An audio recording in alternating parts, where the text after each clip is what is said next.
Abante muna tayo, please. Mga press, pwede ba abante? Doon tayo sa harapan.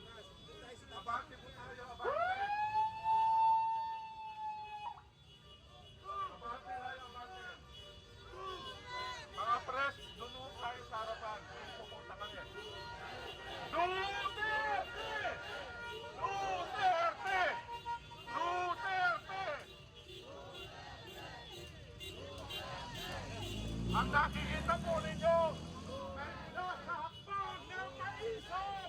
Mabuhay ang maisog! Mabuhay! Sige po, abante po tayo, abante! Mabuhay ang hakbang ng maisog! Abante po tayo, abante!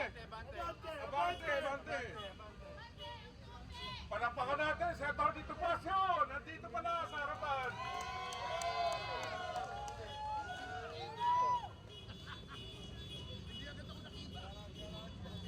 Maliit talaga! Okay, sige, abante po, abante, abante! Yung mga rider natin, hindi pa makaano pasok.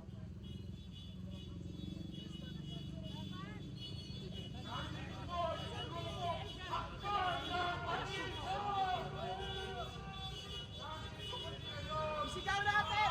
Duterte! Duterte! Duterte! Duterte! Duterte! Duterte! Duterte! Sige, sigaw natin! Palayain!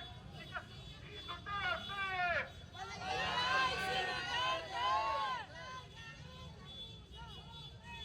Sige, abante po, abante! Mga press, likod! Tulong na yan! Mga kurakot! Tulong na yan! Mga kurakot! Tulong yan! Abante po, abante, abante!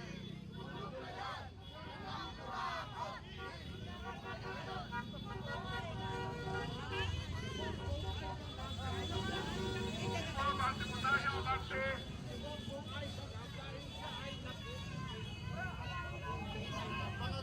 Dito po tayo ngayon sa harapan ng Supreme Court.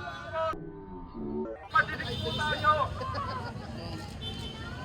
Panawagan sa Supreme Court para dun sa mga habeas corpus Mabuhay ang hakbang ng panisog!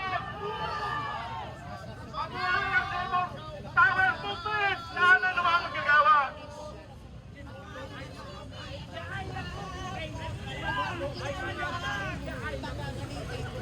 Nasaan ang live ko?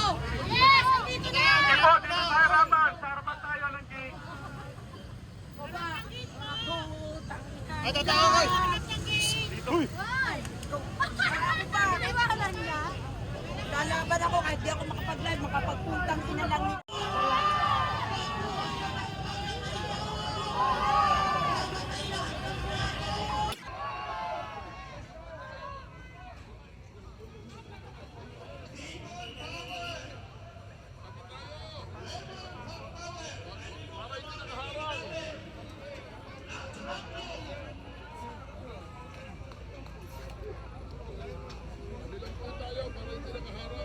Hello, mic test, check! Ang ganda ng music natin ngayon mga kababayan! Mabuhay ang hakbang ng maisog! Mabuhay lahat ng kurakot! Former President Rodrigo Roa Duterte, ano ang magiging hakbang natin ngayon sa Supreme Court? Tayo po ay narito upang magalang na hilingin sa mga maestrado ng ating kataas-taasang hukuman na magdesisyon. Hindi po namin sinasabi sa kanila na magdesisyon na pabor kay Pangulong Duterte. Ang amin lamang po, baka pwede naman po, kasi 1 year na po ngayon, eksakto, bekenemen. Bekenemen, pwede na desisyonan para magkaroon po ng closure itong issue na ito. Ano po masasabi nyo kay Tatay Digo na nasa ICC po? Maparamdam yung pagmamahal natin ng bawat Pilipino po. Ano Alam niyo po, ang ginawa nila kay Pangulong Duterte ay hindi lamang kay Pangulong Duterte ginawa.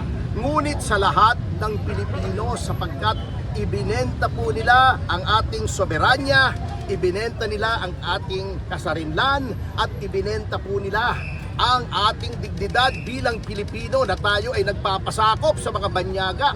Ang ating mga mamamayan ay nililitis ng mga puti na wala namang alam sa sitwasyon dito kung bakit nagkaroon ng drug war. Yun po ang nakakainsulto at lahat ng Pilipino ay dapat mainsulto sa ginawang ito ng kasalukuyang administrasyon. Sige, mamaya pa, hanggang mamaya pa naman ako rito, don't worry. May nag-ipapahinga ako muna. Pahingayin nyo muna yan. Marami pa naman yan eh. Kasi kawawa naman. Tagal pa yan. Ako. Nakikita yung Interview. Ay, si Secretary. Ay, Secretary Kusi. Secretary Kusi, hello. Ayan. Andito si Secretary Kusi, ang Secretary of Energy. Ayan. Ito, sobra yan. Idol ko yan. No? Nakashare lang nga lang eh. Secretary Kusi. magsalita na si... Nagtulog si Sir. Tapos ako, kaya kayo na eh. Ako opening, ano ka confront act mo? Ay naman nananawagan lang na decision na dahil masyado ng matagal at napaka-importante ng kaso. No? Kung ano man yung desisyon, labas na lang. Para sa ganoon, makausap tayo. Salamat po, Secretary Kusi. Huwag nyo nang pressure rin ha. Kasi pagod na mga yan. Yan nyo lang maglibot-libot para support.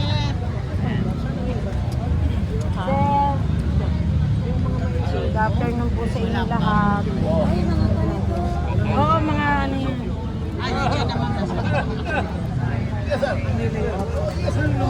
Yes! Halika na, magsalita ka na dito. Istorya na dyan. Representing sila siya. Huwag nang mamaya, halika na dito. Bago lang dating, iningal pa. Ayan si Ma'am Silma. Hi po! Ito yung founder ng DRT, Duterte Riders Nationwide. Si Sir Jose Parini. Kung anong gusto niyang itanong, ang kaso, pahinga muna daw siya. Pwede na ba magtanong o pahinga muna? Duterte Riders Team. Duterte Riders Team. Siya ang